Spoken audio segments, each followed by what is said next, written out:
assim, ocupado, porque estava toda a gente trabalhando lá dentro, levando poeira toda na cabeça, pau caindo para todo lado, batido de martelo, ainda estava sendo restaurado, nesse período ainda, entendeu? E o Adelmir Morato Lima era...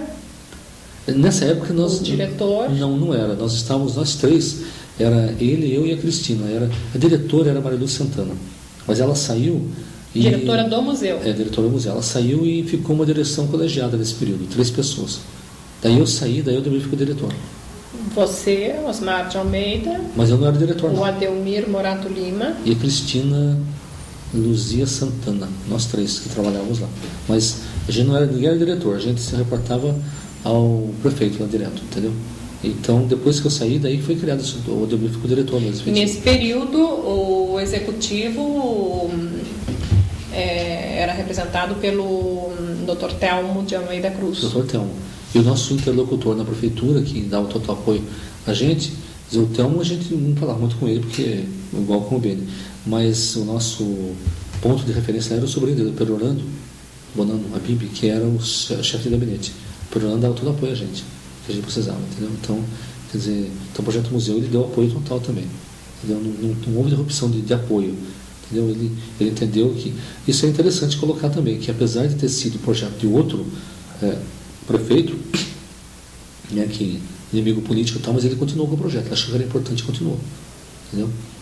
Então a gente embora tenha se reduzido a agilidade, nesse período o processo ficou mais lento em termos do que o museu produzia, né? Você acha que foi em função do processo de restauro, né, da questão técnica de restauro do casarão, ou nesse momento existia um modo diverso de tratar a política cultural? Não, eu não acredito que não havia modo diverso não, porque, como eu disse, o prefeito, embora na outra pessoa, então, mas ele não tendo a visão, sei lá, histórica, digamos, que tinha o Beni, né? Mas ele deu apoio total para a gente. Eu diria que foi depois do processo de restauro do casarão, porque a gente não tinha muito o que fazer, tinha que esperar terminar aquilo para poder fazer alguma coisa lá. Então, enquanto isso, mesmo assim, nós fizemos 2 belas exposições, que foi da Pintura Primitivista do Vale e dos presépios do Vale do Paraíba. Foram 2 exposições belíssimas, focalizando a temática Vale Paraibana, entendeu? Então, mas porque a gente não tinha espaço para fazer mais nada, então não tinha muito o que fazer, né? E nem ainda a fundação também não tinha mais, se poderia dizer, então, que nós poderíamos ter focalizado o processo em outras pesquisas e tal. Se na época a Valdisa começou a orientar o projeto para a gente fazer, um projeto chamado Cultura Caipira do Vale do Paraíba. Esse projeto Voz BC que tem lá, eu acho que é uma, digamos, eu não fui ver ainda, mas acho que é uma leitura diferente do que a gente queria fazer no passado. A gente queria fazer um levantamento todinho no Vale do Paraíba, das casas de farinha, das casas de rapadura e outras coisas mais. Não era simplesmente pegar objetos e colocar lá, entendeu? Teria que ter uma pesquisa no Vale todinho e depois redundaria uma exposição que a gente não discutiu como seria essa exposição, mas teria que ser um trabalho. Até uma antropóloga de São José, chamada Raquel, não sei se é o nome dela inteiro, e ela iria fazer esse trabalho, chegou a ver com a Valdisa e tal. Mas aí, não sei por que não vai para frente, né? Eu acho que não conseguiu patrocínio, uma coisa assim. Então o museu, apesar de tudo, ainda estava dentro da estrutura burocrática da prefeitura, né? Porque não se livrou até hoje. Então não é uma coisa ágil. Então aí começou devagar, mas em princípio por causa do restauro, eu acho, porque o restauro estava demorando, levou um tempo para fazer, não tinha espaço. E segundo pela própria, aí como já estabelecido, mas não tinha pessoal suficiente para trabalhar, né? Entendeu? Então, por esse motivo. Eram só as 3 pessoas, né?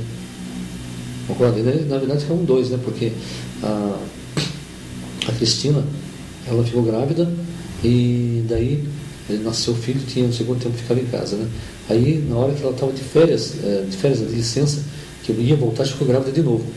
Daí, já, enfim, mal acabou de sair da gravidez, já ficou de licença outra vez, que já estava outra vez nascendo filho, né? Então quer dizer que a gente não era só praticamente a Adelmir e eu, entendeu? Então, daí foi que eu saí, daí ele continuou a política dele, né? Quer dizer, como foi.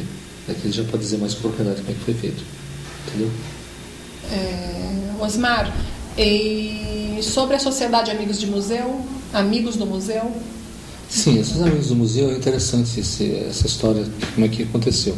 Na verdade, houve também, ela surgiu na esteira de uma ação que aconteceu contra o Ademir, que estava dirigindo o museu nessa época.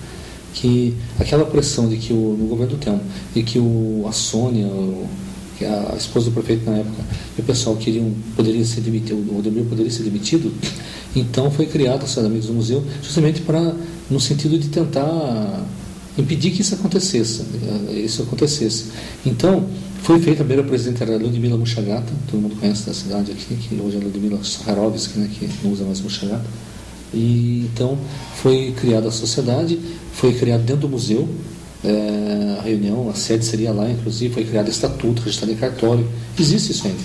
E ela, o objetivo era, naquele tempo, era uma ONG, né? A Sociedade de Amigos do Museu seria uma ONG, de ajudar o museu em projetos culturais, aquela coisa toda. E surgiu até uma dúvida, como que seria? A sociedade iria interferir no projeto do museu, a direção do museu? Como é que seria isso? Quer dizer, a sociedade iria colaborar, ia arrecadar dinheiro e colaborar com o museu na manutenção do mesmo, certo? Mas, aí toda aquela questão política, quando o Ademir, que era o diretor do museu, foi demitido, a sociedade também se dissolveu. Quer dizer, na verdade, eu acho até que ele pode falar sobre isso. Na verdade, a sociedade veio eu acho que, analisando hoje de tempos passados, ela veio mais na esteira assim, de um apoio a ele do que uma ideia realmente de uma sociedade, do museu, que as pessoas tivessem a ideia de preservar o patrimônio e coisa e tal. Entendeu? Quer dizer, o museu deveria ser preservado, sim, mas no momento em que o diretor do museu saiu de lá, veio outra administração, então a sociedade se dissolveu também, acabou. Então foi um episódio interessante que aconteceu, isso existiu essa sociedade, eu não me lembro direito, eu acredito que eu guardei comigo um estatuto da sociedade, deve ter guardado comigo aqui. Eu preciso procurar, se eu achar, eu te passo também esse estatuto, esses papéis aí, entendeu? Que eu devo ter tido uma cópia também, e eu vejo, não me lembro o ano que aconteceu isso agora, foi na década de 80, certo? Que aconteceu isso, de 80, foi na década de 80 mesmo, que o Ademir estava lá, acho que esse período do Telmo, 90, acho que não era mais não, deve ter sido 80 mesmo. Então a sociedade, ela aconteceu em função disso, como o diretor estava sendo ameaçado, então criou-se uma sociedade pensando em se fortalecer a posição dele,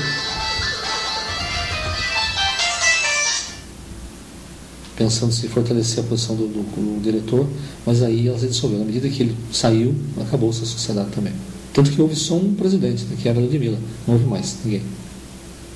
Entendeu? Foi isso que aconteceu da sociedade. Sim. Tem alguma outra coisa que você gostaria de evidenciar através dessa entrevista? O que eu gostaria de evidenciar é exatamente o fato principal é que eu acho que o museu não cumpriu a função dele de conscientizar as pessoas sobre o valor do patrimônio cultural. Ele não fez, o museu, eu diria hoje que o museu não existe, ele é uma coisa morta e que tem que se resgatar isso. A ideia do museu existe, ela foi uma história muito bela, a cidade se movimentou em torno disso, e eu acho que ele tem que... é uma ideia que tem que ser resgatada pela sociedade, entendeu? Eu acho que o museu ainda... me fez lembrar agora o museu do Emílio Goeldi, né, lá da Amazônia, Belém do Pará, que também tem uma história assim, é um museu importante hoje, mas tem uma história de altos e baixos, e hoje eu acho que ele está numa posição legal. Acredito que o Museu de Antropologia venha a ser esse grande museu que a gente pensou do início, resgatar a ideia dos fundadores, realmente, dos quais eu me incluo. Mas, por enquanto, para mim, esse museu não existe. Então, acho que o que eu gostaria de acrescentar é isso, que ele falhou na sua missão de fazer as pessoas se conscientizarem da importância do patrimônio cultural. Não apenas o museu seria um dos elementos do patrimônio cultural, mas como um todo. Né? Quer dizer, tanto que hoje aí, Santa Helena quase destruído todo, e as pessoas não estavam nem aí com isso, queriam mesmo shopping, estacionamento. Muita gente questionou isso aí, deveria ter um estacionamento no lugar, para que aquele prédio restaurado? Então, isso o museu falhou. Então, é uma coisa que tem que ser resgatada, eu acho ainda que tem muito trabalho pela frente. Daí a razão pelas quais eu quero lutar para que o museu saia das mãos do poder público. O poder público é absolutamente incompetente para gerir a questão cultural, eu acho. Professor Osmar, eu preciso lhe agradecer a sua prontidão, disponibilidade em me atender nessa entrevista, porque faz parte de uma série de entrevistas que eu estou organizando com pessoas ligadas à área cultural, e como nós sabemos que a sua participação na questão no âmbito da cultura em Jacareí sempre foi de muita importância, eu agradeço muito pela sua atenção, faço votos que as suas iniciativas tenham respaldo, né, tanto da sociedade em recuperar o museu, e que nós consigamos juntos recuperar o Museu da Antropologia do Vale do Paraíba. Perfeito. Eu acho, na verdade, só finalizando, eu queria dizer também que foi um prazer dar essa entrevista, porque acho que a história tem que ser contada, não por uma questão de vaidade pessoal, que alguém tem que dizer, fui eu que fiz isso, fiz aquilo, mas porque o fio condutor da história, que eu acho, é que a população precisa saber que como que o cidadão, individualmente, ou mesmo em grupo mais ainda, como ele tem poder de modificar a história, quer dizer, de fazer com que as coisas mudem, e foi isso que a gente fez naquela época. Então, e pode parecer meio antiquado falar isso, mas é ainda um velho jargão, né, que as pessoas diziam antigamente, mas que a luta continua ainda, quer dizer, não paramos por aqui, quer dizer, o negócio desengolou, mudou de caminho, tem que fazer voltar no que era antes. Então, como diz, a luta continua mesmo. Ok? Obrigada. Obrigado, Sandra.